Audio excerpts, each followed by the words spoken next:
Hello friends, स्वागत है आपका अपने ही YouTube channel VN education point 45 में। ध्यान दीजिएगा, आज हम लोग Bihar SSC inter level 2024 editorial volume 1 हम लोग देख रहे हैं। हम लोग और उसके साथ साथ देखिएगा, आज हम लोग प्रैक्टिस सेट नंबर 2 लगाने वाले हैं। प्रैक्टिस सेट नंबर 1 हम लोगों ने लगा लिया है। प्लेलिस्ट इसका भी अलग से मैंने बना दिया है दोस्तों, जाइए वहाँ पर विजिट कीजिए और फटाफट रिविजन स्टार्ट कर दीजिए। चलिए चलते हैं सीधे प्रश्न की ओर बिना देरी किए। और जो भी चैनल पे हमारे विजिट करके नए आए हैं, हमारे चैनल को सब्सक्राइब कर लें और अपने दोस्तों को शेयर ज़रूर कर दें। देखते हैं आज का पहला प्रश्न। तो फ्रेंड्स, देखेंगे आज हम लोग एडिटोरिया का प्रैक्टिस सेट नंबर 2। तो दोस्तों, आपसे अनुरोध है कि सेशन स्टार्ट होने से पहले एक बार सेशन को लाइक कर दें और अपने एक एक ग्रुप में आप लोग शेयर कर दें। चलिए देखते हैं आज का पहला प्रश्न। तो पहला प्रश्न ये देखेंगे कि यहाँ पर ध्यान देंगे कि फ्यूज का सिद्धांत संबंधित है। यहाँ क्या कह रहा है, फ्यूज का जो सिद्धांत है ये संबंधित है, किससे संबंधित है? ऑप्शन नंबर ए यहाँ से आपका राइट हो जाएगा दोस्तों, कि विद्युत के ऊष्मीय प्रभाव से ये संबंधित होता है। क्यों संबंधित होता है इसके बारे में भी हम लोग जान लेंगे। क्योंकि फ्यूज में जो उपयोग होने वाला तार का जो प्रतिरोध है, प्रतिरोध रेजिस्टेंस आपको उच्च होता है और गलनांक इसमें निम्न होता है, ताकि जब वोल्टेज बढ़ेगा या अधिक विद्युत धारा का प्रवाह होगा तो फ्यूज का तार तुरंत गलकर विद्युत उपकरणों को नष्ट होने से बचा सकेगा। ठीक है, अतः आपको फ्यूज का सिद्धांत संबंधित है तो विद्युत के ऊष्मीय प्रभाव से। नेक्स्ट क्वेश्चन 2 नंबर देखेंगे हम लोग। यदि एक गोलीय दर्पण को किसी द्रव में डुबाया जाता है तो उसकी फोकस दूरी क्या होगी? तो उसकी फोकस दूरी क्या होगी? एक गोलीय दर्पण को अगर हम द्रव में डुबा देते हैं तो उसकी फोकस दूरी सी, आपको ऑप्शन नंबर यहाँ से राइट हो जाएगा, अपरिवर्तित रहती है। क्या हो जाएगा? आपको अपरिवर्तित रहेगी, कोई भी आपको ये नहीं होगा। फोकस दूरी गोलीय दर्पण का एक गुण है, इसलिए फोकस दूरी में कोई अंतर नहीं होता, अर्थात द्रव में डुबाने पर अपरिवर्तित ही रहेगी। नेक्स्ट क्वेश्चन देखेंगे हम लोग 3 नंबर यहाँ से, कि प्रकाश तरंगों के माध्यम से दूसरे माध्यम में जाने पर जो चर, यानी कि उसका जो चर होता है आपको वेरिएबल प्रभावित होते हैं, वे हैं क्या है? आपको ऑप्शन नंबर यहाँ से ए आपका राइट हो जाएगा दोस्तों, वेग और तरंग दैर्ध्य। क्या हो जाएगा इसका राइट आंसर? वेग और तरंग दैर्ध्य जो है कि आपको इसका चर जो होता है ना, वे प्रभावित होते हैं। ठीक है, इसको समझेंगे आप लोग। नेक्स्ट क्वेश्चन देखेंगे हम लोग यहाँ से 4 नंबर के, किस बिंदु पर फ़ारेनहाइट तापक्रम सेंटीग्रेड तापक्रम का दोगुना होता है? यहाँ ध्यान देंगे, किस बिंदु पर फ़ारेनहाइट तापक्रम जो है आपको, फ़ारेनहाइट तापक्रम सेंटीग्रेड तापक्रम का 2 गुना होता है। 4 का यहाँ से आपको राइट आंसर ऑप्शन नंबर यहाँ से दोस्तों सी हो जाएगा। यहाँ से आपका राइट आंसर 160 डिग्री सेल्सियस। कितना? 160 डिग्री सेल्सियस। देखिएगा, इस तरह का जब प्रश्न देता है तो इस तापक्रम को निकालने के लिए एक सूत्र होता है दोस्तों, C-0। तो यहाँ पर फॉर्मूला हो जाएगा C माइनस कितना होता है, C-0/100। ठीक है, 100 बराबर भाग में बांटा जाता है, इज इक्वल टू हो जाएगा आपको F-32 बराबर भाग में बांटा जाता है, क्योंकि आपको इसका क्वोतांग बिंदु फ़ारेनहाइट में 212 डिग्री फ़ारेनहाइट होता है। तो 212 में से 32 घटाएंगे तो 180 बचेगा। ठीक है, अब इसी फार्मूला पर सेट कर देना है यहाँ पर हम लोग को। ठीक है, तो यहाँ पर देखिएगा, फ़ारेनहाइट तापक्रम जो कह रहा है कि सेंटीग्रेड तापक्रम का 2 गुना है, यानी कि क्या कह रहा है, ये इसको कहने का मतलब है यहाँ पर कि Fahrenheit is equal to 2C हो जाएगा। यहाँ पर कितना हो जाएगा? 2C, यानी कि दोगुना कह रहा है, 2F यानी कि 2C। तो यहाँ पर देखिएगा, हम लोग 2C यहाँ पर पुट कर देंगे। यहाँ पर इस तरह से हमारे 32 है, यहाँ पर ध्यान देंगे। अब इसको देखिएगा, C-0 है तो इसका कोई वैल्यू नहीं था, इसको काट दीजिए। 180 हो जाएगा ये टोटल आपको, 180/100 into C is equal to, यहाँ से हो जाएगा आपका टोटल यहाँ पर कितना हो जाएगा आपका 2C माइनस 32 हो जाएगा, 32 आपको हो जाएगा यहाँ से। तो यहाँ से इसको देखिएगा कैंसिल कर देंगे, 0 से 0, 2 9 18 कटेगा, 2 25 10 कटेगा, 9C माइनस इतना हो जाएगा। तो देखिएगा 2C को 9/5C को इधर लेके आएंगे, 32 को इधर लेके आएंगे हम लोग। तो क्या हो जाएगा ये आपको 2C minus 9/5C is equal to 32 हो जाएगा। 32 हम लोग इधर लेकर के आए हैं, प्लस कर दिए इसको अब कैलकुलेशन करेंगे। तो कैलकुलेशन करने के बाद दोस्तों यहाँ पर आपका C बराबर 160 आ जाएगा। कैलकुलेशन कर लीजिएगा आप लोग। ठीक है, 160 आ जाएगा। राइट आंसर ऑप्शन नंबर यहाँ से C हो जाएगा। नेक्स्ट क्वेश्चन हम लोग देखेंगे 5 नंबर के, 1 हॉर्स पावर में कितने जूल पर सेकेंड होते हैं? 1 हॉर्स पावर में पूछ रहा है आपका। तो यहाँ पर राइट आंसर ऑप्शन नंबर 5 का आपको C हो जाएगा दोस्तों, 746 वाट। कितना होता है? 746 वाट हो जाएगा। एक अश्व शक्ति बराबर होता है देखिए 746 वाट, और 1 वाट बराबर आपको 1 जूल पर सेकेंड होता है। 1 वाट वही आपको पूछ रहा है यहाँ पर। Right answer option number C हो जाएगा। 6 नंबर हम लोग प्रश्न देखेंगे कि लोलक घड़ियाँ गर्मियों में सुस्त हो जाती हैं, क्यों हो जाती हैं? गर्मी के दिन में आपको लोलक घड़ी जो है कि क्यों सुस्त हो जाती है? क्योंकि लोलक जो होता है लंबाई जो बढ़ जाती है। इसमें क्या ऑप्शन हो जाएगा? ऑप्शन नंबर यहाँ से देखिएगा सी राइट हो जाएगा। लोलक की लंबाई जो है कि बढ़ जाती है। क्या होती है? लोलक की लंबाई बढ़ जाती है, इसलिए आपको सुस्त होती है। और दोस्तों इसको देखिएगा, सरल लोलक का आवर्तकाल आपको जो होता है कि आवर्तकाल कितना होता है, इसको फॉर्मूला भी याद रखेंगे यहाँ से आप लोग, क्योंकि काफ़ी महत्वपूर्ण है। इस पर आपको न्यूमेरिकल पूछता है, 2 pi under root L by g. ठीक है, 2 pi under root L by g, इसको याद रखना है क्योंकि इस पर आपको न्यूमेरिकल भी पूछता है, बनाने के लिए कभी कभी दे देता है। नेक्स्ट क्वेश्चन देखेंगे हम लोग 7 नंबर के, अतिचालक का लक्षण क्या है? अतिचालक का लक्षण क्या है? तो 7 का आपको right answer option number A हो जाएगा दोस्तों। ए हो जाएगा यहाँ से शून्य पारगम्यता। अतिचालक का लक्षण क्या है? शून्य पारगम्यता। नेक्स्ट क्वेश्चन है 8 नंबर यहाँ से कि निम्नलिखित में से कौन आउटपुट डिवाइस नहीं है? आउटपुट डिवाइस इनमें से कौन नहीं है? Monitor, touch screen, printer, plotter. तो 8 का आपको यहाँ से right answer option number B हो जाएगा दोस्तों, टच स्क्रीन। ठीक है, टच स्क्रीन जो है यहाँ पर आपको आउटपुट डिवाइस नहीं है। मॉनिटर आउटपुट डिवाइस है, प्रिंटर भी आपको आउटपुट है, ठीक है, प्लॉटर भी आपको आउटपुट है। ये आपको इनपुट स्क्रीन, टच स्क्रीन जो होता है कोई इनपुट डिवाइस होता है। नेक्स्ट क्वेश्चन देखेंगे 9 नंबर प्रश्न देखेंगे हम लोग कि रेडियो एक्टिविटी का आविष्कार किसने किया था? ध्यान देंगे, रेडियो एक्टिविटी का आविष्कार किसने किया था? 9 का आपको राइट आंसर ऑप्शन नंबर यहाँ से आपका बी हो जाएगा दोस्तों, बेकुरल ने किया था। किसने? बेकुरल ने किया था। 1896 ईस्वी में आपको एक फ्रांसीसी भौतिक शास्त्री थे हेनरी बेकुरल ने 1896 में रेडियो एक्टिविटी की खोज की थी। इसे गीगर काउंटर के द्वारा मापा जाता है। किसके द्वारा? गीगर काउंटर, इसका नाम याद रखेंगे हम लोग। ठीक है, गीगर काउंटर के नाम से जानते हैं। ठीक है, गीगर मापा जाता है, ये गीगर काउंटर के नाम से मापा जाता है रेडियो एक्टिविटी को। ठीक है, उसके साथ साथ हम लोग जानेंगे डाल्टन। डाल्टन का खोज किसने की? डाल्टन किसका खोज किए थे? एक जॉन डाल्टन नाम के ये वैज्ञानिक थे, इन्होंने परमाणु की खोज की थी। किसकी? परमाणु की खोज। ठीक है, परमाणु याद रखेंगे हम लोग। और रदरफोर्ड वहीं आता है नाम, तो रदरफोर्ड आपको नील्स बोहर के साथ मिल करके परमाणु संरचना की खोज किया था। क्या? परमाणु, देखिएगा यहाँ पर आपको देखिएगा परमाणु सिर्फ खोज किया था। परमाणु का खोज अगर पूछ देगा आपको तो जॉन डाल्टन ने किया था आपको, और वहीं नील्स बोहर और रदरफोर्ड ने मिल करके आपको परमाणु संरचना की खोज की थी। किसकी? परमाणु संरचना की खोज। इसको भी हम लोग याद ध्यान रखेंगे। ठीक है, नेक्स्ट क्वेश्चन देखेंगे हम लोग 10 नंबर यहाँ से, परमाणु में कक्षों को भरने का क्रम नियंत्रित होता है। क्या आपको किस तरह से? आपको 10 का आपको राइट आंसर ऑप्शन नंबर यहाँ से ए हो जाएगा दोस्तों, अफबाउ सिद्धांत के द्वारा। परमाणु में कक्षों को भरने का क्रम जो नियंत्रित होता है आपको, यह अफबाउ सिद्धांत के अनुसार इलेक्ट्रॉन सर्वप्रथम जो है निम्न ऊर्जा स्तर में जाना जाता है तथा इस स्तर की पूर्णतया भर जाने के बाद उच्च स्तर ऊर्जा स्तर में जाना जाता है। तो ये इसको अफबाउ सिद्धांत के अनुसार हम लोग इसमें कक्षा को भरने का क्रम में होता है। 11 नंबर प्रश्न है, निम्नलिखित में से कौन एक मूल तत्व है? इनमें से कौन इनमें से एक मूल तत्व है? रेत, संगमरमर, हीरा, शक्कर। देखिएगा 11 का right answer option number C हो जाएगा दोस्तों, यहाँ से आपको हीरा। ठीक है, हीरा जो है कि एक मूल तत्व है, जो कि हीरा कार्बन का एक शुद्धतम रूप कहलाता है, जो एक मूल तत्व है। नेक्स्ट क्वेश्चन देखेंगे हम लोग 12 नंबर यहाँ से कि सोप स्टोन जो होता है टाल्क मुख्यतः आपको क्या होता है? ऑप्शन नंबर 12 का यहाँ से right answer option number D हो जाएगा, मैग्नीशियम सिलिकेट। क्या हो जाएगा? Magnesium silicate. सोप स्टोन मुख्यतः जो होता है मैग्नीशियम सिलिकेट का होता है। 13 नंबर हम लोग प्रश्न देखेंगे कि निम्नलिखित में से कौन सा जोड़ा तांबे के मिश्र धातुओं का नहीं है? तांबे के मिश्र धातुओं का नहीं पूछ रहा है यहाँ पर क्या है। ठीक है, कौन सा जिसमें आपको तांबा ना हो? 13 का right answer option number D हो जाएगा, रोज मेटल एवं टाइप मेटल। ठीक है, रोज मेटल एवं टाइप मेटल जो है आपको तांबे का मिश्रण इसमें नहीं होता है। वहीं देखिएगा हम लोग ध्यान देंगे पीतल एवं कांसा, ये सब देखिएगा कौन कौन सा होता है। पीतल जो होता है तांबा और जस्ता से मिला हुआ होता है।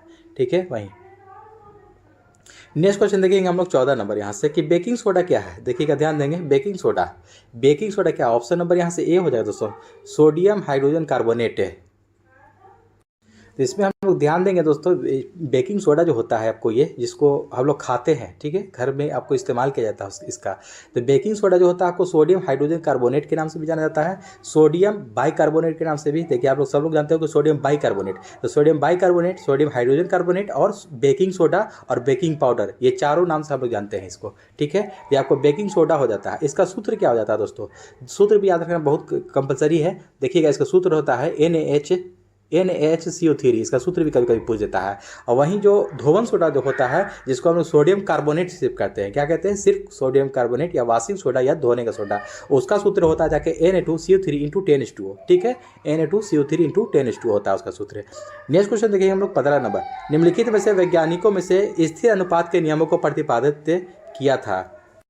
तो इसका राइट आंसर हो जाएगा दोस्तों 15 का आपको, कि कौन से वैज्ञानिक थे जिन्हें स्थिर अनुपात के नियमों को प्रतिपादित किया था। ए हो जाएगा आपको जोसेफ प्राउस्ट। किसने किया था? जोसेफ प्राउस्ट ने स्थिर अनुपात के नियम का प्रतिपादन 1787 ईस्वी में जोसेफ प्राउस्ट ने किया था। ठीक है, इसको ध्यान में रखेंगे हम लोग। नेक्स्ट क्वेश्चन देखेंगे हम लोग। लेवोजियर, देखिएगा लेवोजियर जो नाम आता है ये आपको केमिस्ट्री के पिता कहलाते हैं, इसको भी ध्यान में रखेंगे। काफ़ी इंपॉर्टेंट ये वैज्ञानिक है जो कि केमिस्ट्री के पिता लेवोजियर के नाम से या लेवाइसिए के नाम से जाने जाते हैं, इसको ध्यान में रखेंगे। रसायन शास्त्र के जनक। ठीक है। जॉन डाल्टन, अभी ऊपर हम लोग बताया था, ये परमाणु का खोज किया था, इन्होंने परमाणु का खोज किया था जॉन डाल्टन ने, अभी बताए हैं कुछ क्वेश्चन पहले। नेक्स्ट क्वेश्चन 16 नंबर हम लोग देखेंगे। मॉर्फिन किससे प्राप्त होता है? देखिए काफ़ी अच्छे प्रश्न है। मॉर्फिन जो है आपको किससे प्राप्त होता है? 16 का आपको right answer option number C हो जाएगा दोस्तों, ये फल। ठीक है, फल से प्राप्त होता है। मॉर्फिन जो होता है कि अपरिपक्व फलों से प्राप्त होती है। पोस्त के पौधे से, यानी कि पोस्तुदाना का जो पौधा होता है, अफीम तथा हेरोइन भी प्राप्त होते हैं। इसका उपयोग दर्द निवारक औषधि के रूप में भी किया जाता है। नेक्स्ट क्वेश्चन देखेंगे हम लोग। नेक्स्ट क्वेश्चन है आपका कि हमारे तंत्र में अधिकतम एटीपी अणुओं को उत्पन्न करने वाला पद कौन सा है? एटीपी अणुओं को उत्पन्न करने वाला अधिकतम, ऑप्शन नंबर सी हो जाएगा। यहाँ से क्रेब्स चक्र आपका राइट आंसर हो जाएगा। ठीक है, क्रेब्स चक्र, यह चक्र जो है कि कोशिका के माइटोकॉन्ड्रिया में पाया जाता है। कहाँ पाया जाता है? माइटोकॉन्ड्रिया, नाम याद रखेंगे, माइटोकॉन्ड्रिया में ये पाया जाता है क्रेब्स चक्र। 18 नंबर प्रश्न है दोस्तों कि पादप कोशिका का जंतु कोशिका से भिन्नता के कारण होता है, यानी कि क्या हो जाएगा? ऑप्शन नंबर यहाँ से ए आपका राइट हो जाएगा, कोशिका भित्ति उपस्थिति के कारण। ठीक है, पादप कोशिका में जंतु कोशिका से भिन्नता के कारण जो होता है आपको कोशिका भित्ति की उपस्थिति यानी कि प्रेजेंटेशन के कारण होती है। 19 नंबर प्रश्न है कि चींटियों के अध्ययन को क्या कहा जाता है? ध्यान देंगे। ऑप्शन नंबर यहाँ से देखिएगा, ऑप्शन नंबर यहाँ से आपको ए हो जाएगा दोस्तों, आपको मर्मिकोलॉजी। ठीक है, चींटी के अध्ययन को क्या कहते हैं हम लोग? मर्मिकोलॉजी कहते हैं। यहाँ से यहाँ देखेंगे हम लोग दोस्तों कि मर्मिकोलॉजी में आपको चींटियों का अध्ययन होता है, वहीं यहाँ जानेंगे इसके साथ साथ हर्पेटोलॉजी में है किसका अध्ययन होता है? उभयचर एवं सरीसृप का अध्ययन। उभयचर एवं सरीसृप का अध्ययन हर्पेटोलॉजी में होता है। वहीं निमेटोलॉजी में क्या होता है? इसमें गोल कृमि का अध्ययन होता है। किसका? गोल कृमि का। और नीडोलॉजी में होता है आपको पक्षियों के घोंसले का अध्ययन। किसका? इसमें आपको नीडोलॉजी जो है पक्षियों के घोंसले का अध्ययन होता है, ना कि पक्षी का। सिर्फ पक्षी का पूछ लेगा आपको तो ऑर्निथोलॉजी हो जाएगा, इसको भी ध्यान रखेंगे। 20 नंबर प्रश्न है कि कौन सा अंग वसा को तोड़कर कोलेस्ट्रॉल बनाता है? कौन सा अंग है आपको? ये आपको राइट आंसर ऑप्शन नंबर 20 का एक हो जाएगा दोस्तों, यकृत। लीवर जो है कि वसा को तोड़कर फैट को तोड़ करके कोलेस्ट्रॉल बनाता है, इसको ध्यान में रखेंगे हम लोग। यकृत जो है कि कोशिका वसा उपापचय में महत्वपूर्ण भूमिका निभाता है, यह वसा को तोड़कर कोलेस्ट्रॉल बनाती है। नेक्स्ट क्वेश्चन 21 नंबर हम लोग देखेंगे यहाँ से कि हथेली में पाई जाने वाली हड्डी कौन सी है? यहाँ पर ध्यान देंगे, हथेली में पाई जाने वाली हड्डी कौन सी है? तो 21 का आपको ऑप्शन नंबर यहाँ से ए हो जाएगा, मेटाकार्पल्स। जो हाथ का जो हथेली जो होता है उसमें जो हड्डी आपको पाई जाती है वो आपको मेटाकार्पल्स कहते हैं। अब कलाई देखिएगा, कार्पल यहाँ पर हो जाएगा, देखिएगा कलाई में वाला हो जाएगा। ठीक है, नेक्स्ट क्वेश्चन हम देखेंगे 22 नंबर यहाँ से कि विटामिन, कौन सा विटामिन ई से संबंधित है? यहाँ से ध्यान देंगे, विटामिन ई से संबंधित रासायनिक पदार्थ आपको कौन सा है इनमें से? तो ऑप्शन नंबर 22 का ए हो जाएगा। ऑप्शन नंबर देखिएगा, रासायनिक नाम आपको पूछ रहा है एक तरह से, टेकोफेरॉल। ठीक है, वैज्ञानिक नाम आपको क्या है? ई का टेकोफेरॉल। वहीं कैल्सीफेरॉल किसका है? विटामिन डी का है आपको ये। ठीक है, बायोटीन किसका है आपको? बायोटीन होता है आपको ये B11। माफ़ कीजिएगा, इसमें से देखिए बायोटीन B7 को कहते हैं। B11 तो आपको फॉलिक अम्ल हो जाएगा, फॉलिक एसिड कहलाता है। ये B7 हो जाएगा आपका बायोटीन। वहीं थायमिन B1, ठीक है, B2 आपको राइबोफ्लेविन, B3 आपको पेंटोथेनिक अम्ल होता है ये नेफ्थाक्विनोन जो है आपको, ये क्या है? नेफ्थाक्विनोन एक ऑर्गेनिक रसायन है ये, जो नेफ्थलीन से संश्लेषित किया जाता है। 23 नंबर प्रश्न है यहाँ से कि विडॉल परीक्षण, देखिए काफ़ी अच्छे ये प्रश्न है। विडॉल बहुत ही आपको प्रचर्चित प्रश्न है आपको कि विडॉल परीक्षण जो है आपको, विडॉल टेस्ट किसके लिए किया जाता है? हैजा, मलेरिया, टाइफाइड या पी ज्वार। 23 का आपको right answer option number C हो जाएगा, आपको टाइफाइड के लिए होता है। ठीक है, टाइफाइड के लिए विडॉल परीक्षण एक किया जाता है, ये टाइफाइड में आपको संबंधित है, टाइफाइड से। नेक्स्ट क्वेश्चन देखेंगे हम लोग, सूखा सहिष्णुता से संबंधित हार्मोन क्या है? देखिएगा, सूखा सहिष्णुता से संबंधित हार्मोन कौन सा है? तो ऑप्शन नंबर 24 का ए हो जाएगा, एब्सिसिक एसिड। क्या हो जाएगा? एब्सिसिक एसिड जो है, ये जो है कि सूखे के प्रति सहनशील पौधे सूखे की परिस्थितियों में एब्सिसिक अम्ल नामक पदार्थ हार्मोन का संश्लेषण कहते हैं, जिससे उन्हें जल को संरक्षण करने में मदद मिलती है। जिब्रेलिन्स की खोज किसने की थी? कुरुसोवा ने किया था, इसका भी नाम याद रखेंगे। साथ साथ जिब्रेलिन्स की खोज किसने किया था? कुरुसोवा ने।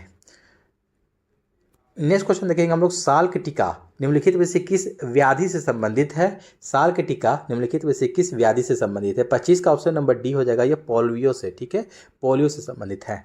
वहीं देखिएगा चेचक के टीके का खोज किसने किया था, एडवर्ड जेनर ने किया था, इसको भी ध्यान रखेंगे। नेक्स्ट क्वेश्चन देखेंगे हम लोग 26 नंबर यहाँ से कि संविधान के अनुसार नई अखिल भारतीय सेवा की शुरुआत की जा सकती है। संविधान के अनुसार नई अखिल भारतीय सेवा की शुरुआत जो की जा सकती है, 26 का आपको right answer option number B हो जाएगा, राज्यसभा के द्वारा। किसके द्वारा, राज्यसभा। राज्यसभा एक अस्थाई सदन है, ये भी याद रखेंगे आप लोग, क्या है, अस्थाई सदन है, ये अस्थाई सदन है, स्टेबल। इसको अभी कभी भी भंग नहीं किया जा सकता है। इस तरह का प्रश्न पूछता है कि कभी इसको भंग नहीं किया सकता है, और लोकसभा को अस्थाई सदन है, इसको भंग किया जा सकता है लोकसभा को। वहीं ध्यान देंगे आपको राज्यसभा कितने अनुच्छेद के तहत आपको होता है, तो राज्यसभा 80 अनुच्छेद के तहत आपको बनता है, इसको ध्यान में रखेंगे हम लोग। नेक्स्ट क्वेश्चन देखेंगे हम लोग।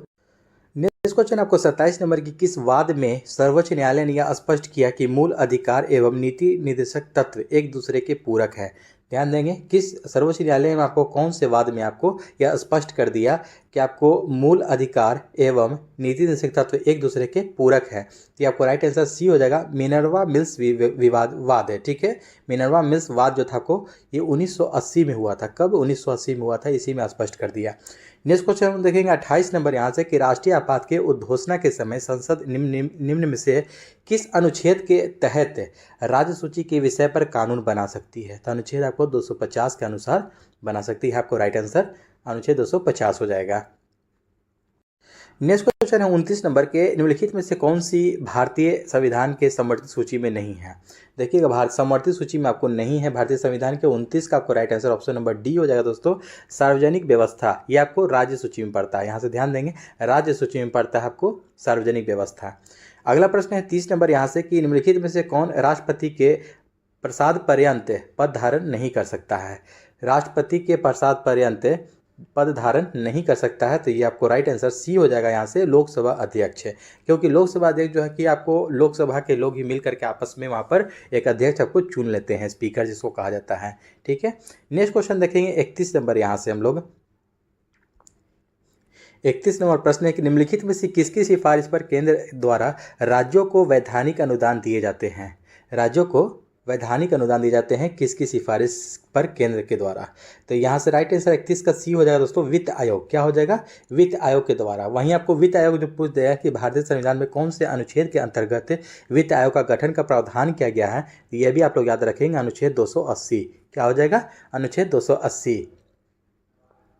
नीति आयोग, नीति का फुल फॉर्म होता है national institution for transforming India. ये आपको कब अस्तित्व में आया, तो ये छोटा डेट से याद रखेंगे हम लोग इसको, 1 जनवरी 2015, ठीक है। काफ़ी अच्छे प्रश्न है आपको ये भी। नेक्स्ट क्वेश्चन यहाँ से 32 नंबर के निम्नलिखित में से कौन भारत में सरकार के संसदीय स्वरूप की विशेषता को व्यक्त करता है। 32 का आपको राइट आंसर ऑप्शन नंबर यहाँ से डी हो जाएगा दोस्तों, कि कार्यपालिका का विधायी के प्रति उत्तरदायी होना। कार्यपालिका का विधायी के प्रति उत्तरदायी होना, ये जो है भारत सरकार में संसदीय स्वरूप की विशेषता को व्यक्त करता है। 33 नंबर प्रश्न है यहाँ से कि भारत के निम्नलिखित में से राज्यों में से किस राज्य की विधानसभा की सीटों की संख्या सर्वाधिक है। कौन से राज्य की विधानसभा की सीटों की संख्या सर्वाधिक है पूछ रहा है। तो ऑप्शन नंबर देखिएगा यहाँ से आपको पश्चिम बंगाल आपको राइट हो जाएगा। टोटल आपको पश्चिम बंगाल में 294 है विधानसभा सीट। कितना है, 294। वहीं अपना बिहार देखिएगा तो 243 है, याद रहना चाहिए आपको, सब आपको पूछता है ये सब प्रश्न। 243 और मध्य प्रदेश के में हम लोग देखेंगे तो 230 हो जाएगा विधानसभा सीट। वहीं तमिलनाडु में 234 है। कितना है, 234। तो सबसे ज़्यादा आपको 294 के साथ आपको पश्चिम बंगाल चला जाएगा सबसे ज़्यादा सीट के साथ। अपना बिहार का भी देखिएगा, याद रखिएगा आप लोग, कितना है यहाँ विधानसभा सीट संख्या, 243। इसको याद रखेंगे हम लोग। नेक्स्ट क्वेश्चन हम लोग देखेंगे 34 नंबर यहाँ से कि निम्नलिखित युग्मों में से कौन सही सुमेलित है। यहाँ ध्यान देंगे, सही सुमेलित के बारे में पूछ रहा है। 34 का ऑप्शन नंबर देखेंगे अबुल कलाम आज़ाद हिंद स्वराज, ये गलत है आपको। एनी बेसेड न्यू इंडिया, ये आपको दूसरा वाला ही सही है। आपको ऑप्शन नंबर बी यहाँ से आपका राइट हो जाएगा, एनी बेसेड न्यू इंडिया, ठीक है। अबुल कलाम आज़ाद आपको यहाँ से गलत हो जाएगा आपको। तो यहाँ से right answer option number B हो जाएगा। साथ साथ देखिएगा हिंद स्वराज ये किसका है, ये आपको महात्मा गांधी जी का है, ठीक है, महात्मा गांधी जी का है आपको। ये इंडिया विंस फ्रीडम ये हो जाएगा आपको, ये अबुल कलाम आज़ाद, ठीक है, अबुल कलाम आज़ाद का है। वहीं कॉमनवेल्थ के बारे में देखेंगे तो कॉमनवेल्थ भी आपको एनी बेसेंट का ही है, ठीक है। ये आपको साप्ताहिक आपको था ये, ठीक है, साप्ताहिक था आपको कॉमनवेल्थ, एनी बेसेंट का, ये साप्ताहिक निकलता था और दैनिक ये न्यू इंडिया निकलता था। ये इसको सीधा सीधे दिया है आपको, ये राइट हो जाएगा option number B. Next question देखेंगे हम लोग 35 नंबर के, आधुनिक बिहार का निर्माता किसे माना जाता है? आधुनिक बिहार का निर्माता, काफ़ी आपको इंपॉर्टेंट प्रश्न हो जाएगा ये, देखिएगा VVI इसको लगा लीजिएगा। 35 का ऑप्शन नंबर ए हो जाएगा दोस्तों, सच्चिदानंद सिन्हा। क्या हो जाएगा? सच्चिदानंद सिन्हा को आधुनिक बिहार का निर्माता कहा जाता है। नेक्स्ट क्वेश्चन देखेंगे हम लोग 36 नंबर यहाँ से। नेक्स्ट क्वेश्चन यहाँ से कि गांधी इरविन समझौता हुआ था मुख्य रूप से, तो इसका right answer option number A हो जाएगा दोस्तों। यहाँ से आपको गोलमेज सम्मेलन में कांग्रेस की भागीदारी को सहज करने के लिए हुआ था ये गोलमेज सम्मेलन। ध्यान देंगे गांधी जी ने फरवरी 1931 में वायसराय लॉर्ड इरविन से भेंट की और उनकी बातचीत जो है 15 दिनों तक 8 बार तक चलती रही, जिसके परिणाम स्वरूप 5 मार्च 1931 ईस्वी को एक समझौता हुआ जिसे हम लोग गांधी इरविन समझौता के नाम से जानते हैं। यह आपको गोलमेज सम्मेलन में कांग्रेस की भागीदारी को सहज करने के लिए किया गया था। नेक्स्ट क्वेश्चन आपको 37 नंबर की, पत्रकार के कर्तव्य का निर्वहन करते हुए जेल जाने वाला प्रथम भारतीय कौन था? पत्रकार का के कर्तव्य का निर्वहन करते हुए 37 का ऑप्शन नंबर डी हो जाएगा, सुरेंद्र नाथ बनर्जी। ठीक है, सुरेंद्र नाथ बनर्जी जो है ये आपको राइट आंसर हो जाएगा। 38 नंबर प्रश्न है कि मुंगेर के बढ़िया ताल या बढ़िया ताल विरोध का उद्देश्य क्या था? यहाँ पर देखिएगा, मुंगेर के ये आपको बढ़िया ताल एक के विरोध था, इसका उद्देश्य क्या था? 38 का right answer option number A हो जाएगा आपको, बकास्त भूमि की वास्तविक मांग। बकास्त भूमि की वास्तविक मांग के नेतृत्व में 1936 में मुंगेर जिला के नगर के आपको बढ़िया ताल में आंदोलन चलाया गया था।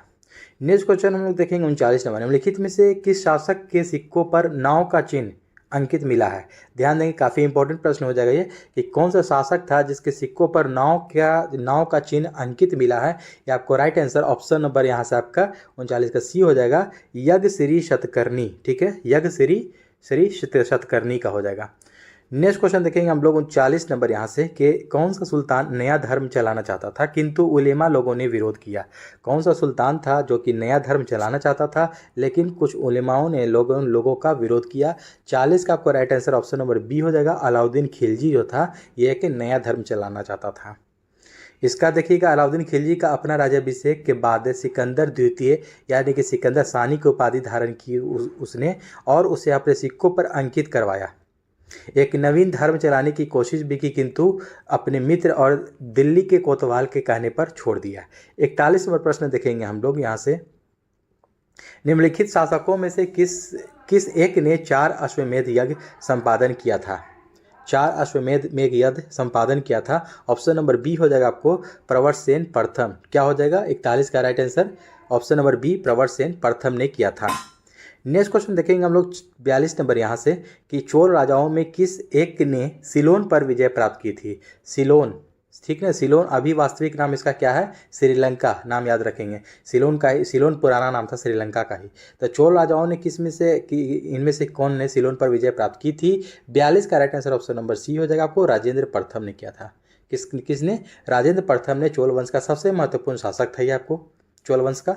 इसी के समय में सबसे अधिक क्षेत्र का विस्तार हुआ था। इसने भी जो है कि देखिएगा सिलोन जो है श्रीलंका पर अभियान चलाया जो सफल रहा। अगला प्रश्न आपको देखिएगा, सूची 1 को सूची 2 से यहाँ पर मिलान करना है। यहाँ पर देखिएगा, यहाँ पर राइट आंसर आपको क्या हो जाएगा? देखिएगा यहाँ से देखेंगे हम लोग, सूची 1 और सूची 2 दे रखा है यहाँ पर।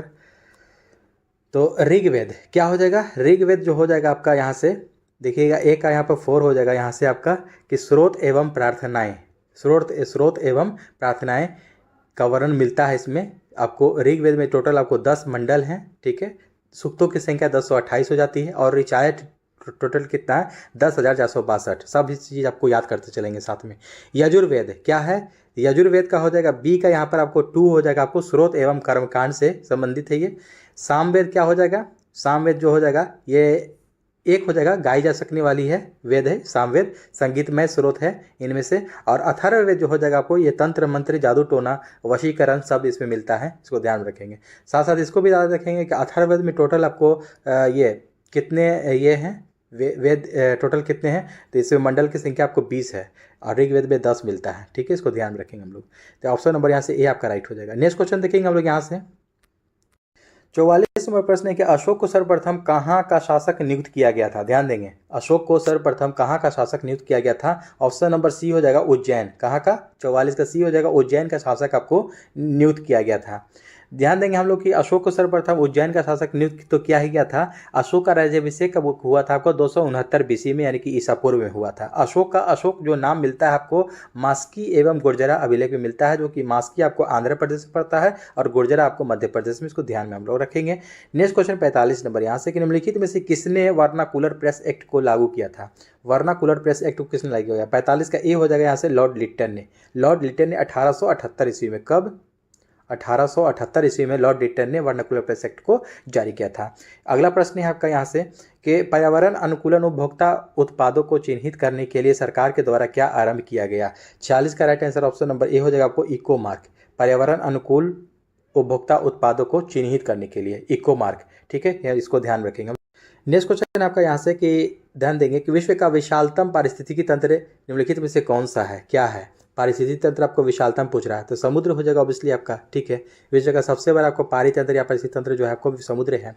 अगला प्रश्न 48 नंबर है कि किस एक साधारण समुद्री आहार श्रृंखला का सही क्रम क्या है? यहाँ पर ध्यान देंगे। ऑप्शन नंबर ए हो जाएगा डायटम, क्रिस्टेशियाई और हेरिंग। डायटम, क्रिस्टेशियाई और हेरिंग आपको ये आपको आहार श्रृंखला का सही क्रम हो जाएगा, समुद्री आहार श्रृंखला का। नेक्स्ट क्वेश्चन है 49 नंबर यहाँ से कि प्रोजेक्ट टाइगर की शुरुआत कब हुई थी? ध्यान देंगे, काफ़ी चर्चित और अच्छी प्रश्न ये। प्रोजेक्ट टाइगर की शुरुआत कब हुई थी?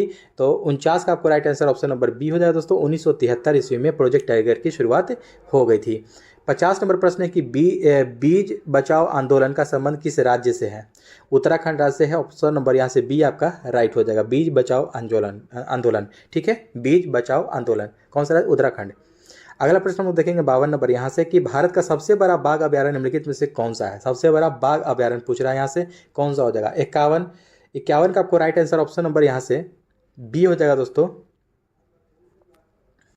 इसका राइट आंसर नागार्जुन सागर वन्यजीव अभ्यारण्य। नागार्जुन सागर वन्यजीव अभ्यारण्य भारत का सबसे बड़ा बाघ रिजर्व है। अगला प्रश्न है 52 नंबर यहाँ से कि अंग्रेजी साहित्य के लिए पहली बार ज्ञानपीठ पुरस्कार कब दिया गया था?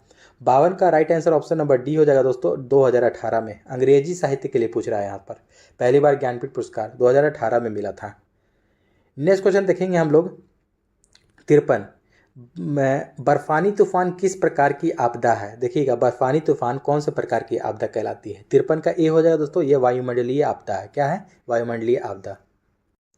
54 नंबर प्रश्न यहाँ पर दोस्तों कि देखिएगा, भारतीय प्रमाणिक समय निर्धारित किया जाता है। ध्यान देंगे, भारतीय प्रमाणिक समय जो निर्धारित किया जाता है ऑप्शन नंबर डी हो जाएगा दोस्तों यहाँ से 82.5 डिग्री पूर्वी देशांतर। 82.5 डिग्री पूर्वी देशांतर से प्रमाणित किया जाता है। यहाँ पर ध्यान देंगे कि ये आपको कहाँ से होकर गुजरती है?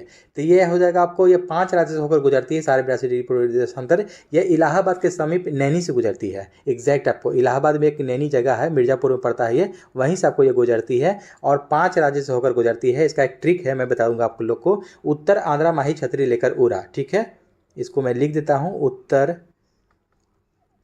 आंध्रा माही छतरी लेकर उड़ा, ठीक है, छतरी लेकर उड़ा, ठीक है, लेकर उड़ा। इसको याद रखेंगे, ट्रिक बना देंगे।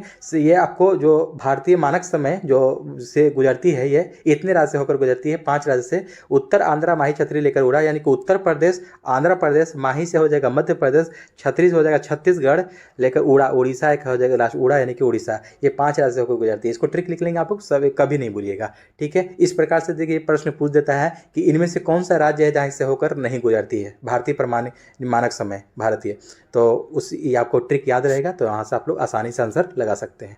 नेक्स्ट क्वेश्चन देखिएगा हम लोग 55 नंबर की वेगनर के महाद्वीपीय विस्थापन का सिद्धांत संबंधित है। देखिएगा, वेगनर के महाद्वीपीय विस्थापन का सिद्धांत संबंधित है, तो 55 का right answer option number A हो जाए दोस्तों, महाद्वीप एवं महासागरों की उत्पत्ति से संबंधित है।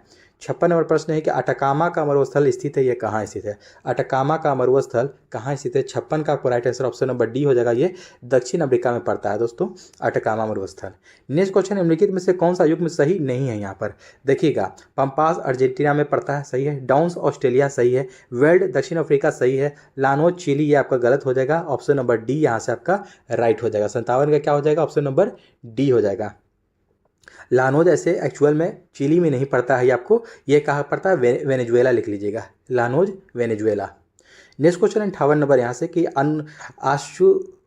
आशुताश में, या जिसको स्टेलेक्टाइट कहते हैं, एवं निशुताश्म यानी कि स्टेलेगमाइट निक्षेपणात्मक स्थलाकृति है। इसमें से देखिएगा आशुताश्म एवं निशुताश्म निक्षेपणात्मक स्थलाकृति आपको है, तो ऑप्शन नंबर बी यहाँ से आपका राइट हो जाएगा, भूमिगत जल की है ये। क्या हो जाएगा? ऑप्शन नंबर बी, भूमिगत जल।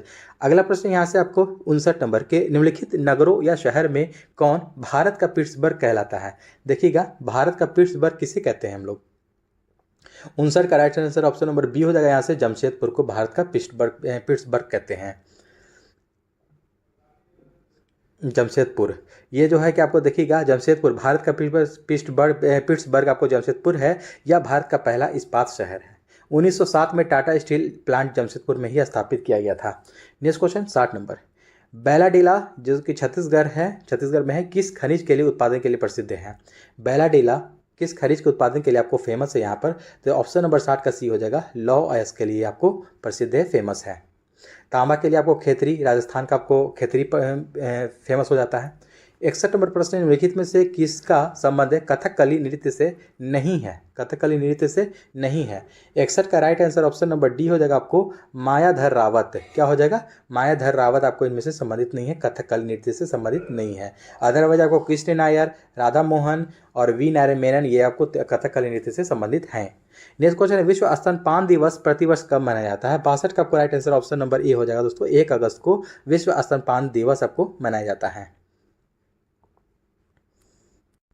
इसके साथ साथ ध्यान देंगे कि ये जो आपको विश्व स्तनपान दिवस जो मनाया जाता है प्रतिवर्ष 1 अगस्त को, ये 2023 में इसका थीम क्या था? थीम भी आप लोग जान लेंगे, let's make breast feeding and work, ये आपको थीम था। नेक्स्ट क्वेश्चन है 63 नंबर के, रमन अनुसंधान केंद्र का मुख्यालय कहाँ स्थित है? ऑप्शन नंबर बी हो जाएगा दोस्तों यहाँ से, बेंगलुरु आपका यहाँ से राइट हो जाएगा आंसर। नेक्स्ट क्वेश्चन देखेंगे हम लोग,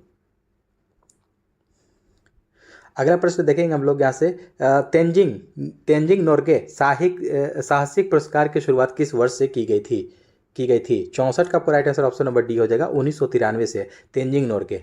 ठीक है, तेंजिंग नोर्गे कौन था? आपको ये माउंट एवरेस्ट चढ़ने वाले पहले भारतीय थे आपको, तेंजिंग नोर्गे और एडमंड हिलेरी साथ में चढ़े थे। इसका भी नाम आप लोग याद रखेंगे यहाँ पर। अगला प्रश्न यहाँ से देखेंगे हम लोग, नेक्स्ट क्वेश्चन है आपका कि शांति काल का सबसे बड़ा वीरता पुरस्कार कौन सा है? शांति काल का ऑप्शन नंबर सी यहाँ से राइट हो जाएगा, अशोक चक्र जो है कि शांति काल का सबसे बड़ा वीरता पुरस्कार है। युद्ध देखिएगा, युद्ध काल का वीरता पुरस्कार जो होता है आपको परमवीर चक्र, महावीर चक्र और वीर चक्र होता है, और शांति काल का वीरता पुरस्कार जो होता है आपको अशोक चक्र, कीर्ति चक्र और शौर्य चक्र होता है। ठीक है, तो सबसे बड़ा जो पूछ रहा है इनमें से सबसे बड़ा वीरता पुरस्कार शांति काल का पूछ रहा है, तो इनमें से अशोक चक्र हो जाएगा राइट आंसर। 66 नंबर प्रश्न है कि पटना विश्वविद्यालय की स्थापना किस वर्ष की गई थी? देखिए काफ़ी अच्छे प्रश्न ही है। 66 का ऑप्शन नंबर बी हो जाएगा, 1917 में। वहीं ध्यान देंगे कि वो इससे एक साल पहले 1916 में क्या हुआ था?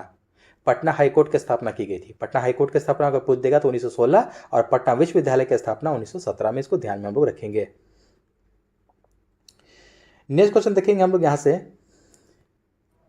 ऑपरेशन कावेरी का संबंध किससे है? देखिएगा ऑपरेशन कावेरी का संबंध जो ऑप्शन नंबर बी हो जाएगा, भारत सूडान से संबंधित है ऑपरेशन कावेरी।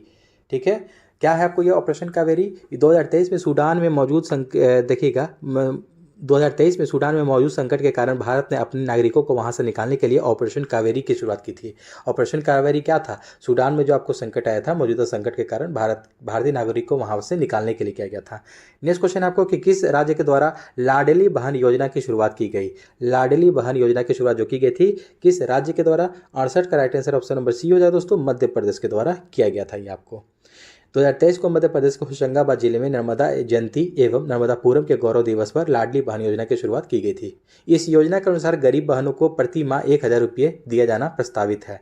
इस योजना के तहत प्रति माह कितना? 1000 रुपया, 1000 रुपया याद रखेंगे। ठीक है, लाडली बहन योजना के अंतर्गत। नेक्स्ट क्वेश्चन हम लोग देखेंगे यहाँ से 69 नंबर की, किसके द्वारा प्रोजेक्ट हिमांग की शुरुआत शुरू की गई? किसके द्वारा प्रोजेक्ट हिमांग की शुरू की गई थी? तो BRO के द्वारा। क्या हो जाएगा? राइट आंसर ऑप्शन नंबर यहाँ से BRO हो जाएगा। नेक्स्ट क्वेश्चन है आपको 70 नंबर यहाँ से कि हाल ही में किस देश में 3 लोगों ने DNA वाला बच्चा का जन्म हुआ है? किस देश में 3 लोगों के DNA वाला बच्चा का जन्म हुआ है? ऑप्शन नंबर 70 का आपको डी हो जाएगा यहाँ से, ब्रिटेन यहाँ से आपका राइट आंसर हो जाएगा।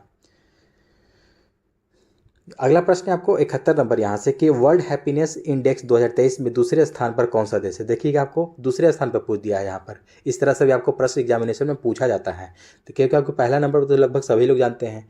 तो देखिएगा आपको 71 का ऑप्शन नंबर बी हो जाएगा यहाँ से दोस्तों, डेनमार्क। ठीक है, वर्ल्ड हैप्पीनेस से पूछ रहा है कि दूसरे स्थान पर कौन सा देश है, तो यहाँ पर आपका राइट आंसर विश्व खुशहाली रिपोर्ट यानी कि पूछ रहा है कि इसमें देखिएगा प्रथम स्थान पर कौन सा है, तो ये प्रथम स्थान पे है। एक नंबर पे फिनलैंड, कौन सा है, फिनलैंड है। और दूसरे नंबर पे आपको है डेनमार्क का आता है। और इसमें अगर भारत का स्थान पूछ देगा तो दोस्तों काफ़ी ही महत्वपूर्ण हो जाता है वर्ल्ड हैप्पीनेस इंडेक्स में यानी कि खुशहाली में, तो इसको भारत का अपना याद रखना बहुत जरूरी है। 126वां स्थान है भारत का। नेक्स्ट क्वेश्चन देखेंगे हम लोग, हाल ही में किसे सीबीआई का निदेशक नियुक्त किया गया है। सीबीआई का निदेशक किसे नियुक्त किया गया था, तो बी ऑप्शन राइट हो जाएगा, प्रवीण सूद को सीबीआई का निदेशक नियुक्त किया गया था। अगला प्रश्न है आपको 73 नंबर के, किस देश ने राष्ट्रपति द्रौपदी मुर्मू को the grand order of the chain of yellow star सम्मान से सम्मानित किया है। ध्यान देंगे, द्रौपदी मुर्मू को कौन सा देश है जो the grand order of the chain of yellow star से सम्मानित किया है, तो ऑप्शन नंबर ए हो जाएगा 73 का यहाँ पर दोस्तों, सूरीनाम ने ये आपको सम्मानित किया है। नेक्स्ट क्वेश्चन है 74 नंबर यहाँ से कि कलर्स ऑफ डिवोशन पुस्तक के लेखक कौन है। कलर्स ऑफ डिवोशन पुस्तक के लेखक कौन है, तो 74 का आपको right answer option number A हो जाएगा दोस्तों, अनीता भारत शाह। ठीक है, कलर्स ऑफ डिवोशन के पुस्तक के लेखक अनीता भारत शाह हैं। नेक्स्ट क्वेश्चन देखेंगे हम लोग। नेक्स्ट क्वेश्चन यहाँ से देखेंगे 75 और जो कि अंतिम प्रश्न है इस सेट का, कि मेडिसिन क्षेत्र में पूछ रहा है कि नोबेल पुरस्कार 2023 से किसे सम्मानित किया गया है। आपको इसको VVI लगा लेंगे, ये सब क्वेश्चन आपको इसमें से एक पूछेगा ही, एक ना एक। तो देखेंगे आप लोग को मेडिसिन के क्षेत्र में पूछा यानी कि चिकित्सा के क्षेत्र में, तो डू विसमैन और कैटालिन कारिको, ए और बी दोनों यहाँ से आपका राइट हो जाएगा। ठीक है, डू विसमैन और कैटालिन कारिको, तो देखिएगा आपको ये आपका राइट आंसर हो जाएगा, दोनों याद रखेंगे। तो दोस्तों आई होप कि आज का विश्लेषण ये अच्छा लगा तो हमारे चैनल को सब्सक्राइब कर लें और अपने दोस्तों में शेयर ज़रूर करें। तो दोस्तों चलते हैं, नेक्स्ट सेट में मिलते हैं। जय हिंद।